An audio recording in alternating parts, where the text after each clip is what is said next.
linggo nga niho ay maraming ganap dahil nga niho umuwi si Mister. At nag-stay nga niho kami dini sa bukid ni Pudra ng 3 days. Noong February 14 pa nga niho ang balak ni Mister umuwi dahil nga niho Valentine. Ay ang kaso nga lang nga niho ay hindi siya pinayagan ng kanyang amo. At nung unang araw nga niho namin dini sa bukid ay tinisting na nga niho naming mamingwit ng mga tilapia namin dining alaga sa fish pan. Ay nung una ko nga nihong pamimingwit ay wala nga nihong sumisibad sa akin na isda. Tapos nung ako nga niho nakahuli diyan ay hindi nga daw ho na videohan ni Mister kaya nga niho ako napasimangot diyan. Kaya naman nga niho sabi ko sa kanya ilalagay ko ulit aring tilapia sa tubig para nga niho mabidyohan niya ang pag-angat ko o di ba parang tangalaan. Kaya akala ko ho kasi ay hindi na ako makakahuli ng tilapia kaya sabi ko naman ay sayang ang pagkakataon kung ako nakahuli tapos hindi na videohan. Tapos din nga niho nakahuli na rin ang aking sister kaya naman nga niho yung saya-saya na namin at meron na kaming maipapang-ulam. Medyo may kaliitan pa nga lang din ho aring mga tilapia pero pwede na nga din ho siyang pang-ulam. Tapos nagsunod-sunod na nga din ho ang pagkahuli ko diyan ng mga tilapia kaya naman nga niho ako sayang-saya. Ay nakaka-enjoy nga lang din ho talaga mamingwit ng ganaring tilapia kasi nga niho ay ang dami nilang sumisibad. Ay kung noon nga niho ay ako lagi ang tagapagpakain sa kanila ay ngayon nga niho sila naman ang aking kakainin o di ba successful. Bali nakuha nga lang din ho pala kami diyan ng aming iuulam sa pananghalian kasi nga niho hindi rin namin iyan pwedeng bingwitin lahat dahil nga niho ay mayroong pang maliliit. At nung nakahuli na nga niho kami diyan ng 15 piraso ay sabi ko nga niho tama na ang pamimingwit at baka naman ka ako'y maubusan na ng laman ang aming fish pan. Ay hindi pa man lang nga niho kami din nakakapera ni Pudra sa aming alagang isda ay baka nga niho maubos na ari kauula. At dahil nga niho may kaliitan pa aring tilapia ay sabi ko nga niho gataan na laan. At ayun na nga niho ang ginawa nila at meron na kaming instant ulam ng pananghalian.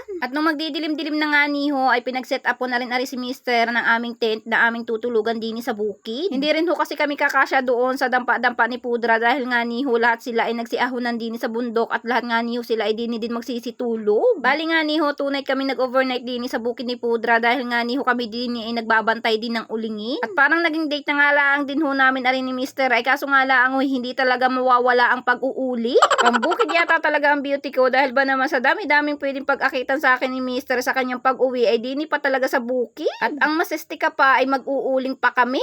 Gusto daw ho kasi ni Mister matutunan kung paano nga daw ho mag-uling kasi nga niho hindi pa siya nakakaranas ng ganaring pag-uuli. At ayan nga niho talaga nagpakapuyat siya sa unang gabi at talagang binantayan niya talaga ng masigasig ang aming ulingan. At kinabukasan naman nga niho ay nakit na ako din ni Pudra sa kabilang bukid nga niho niya para naman nga niho manguha na rin mga laing na may laman para nga niho kami daw ay may pang-ulam. At din nga niho nagpapabidyo lang ako sa aking bunsong anak tapos nga niho yung aking panganay ay sobrang bida-bida.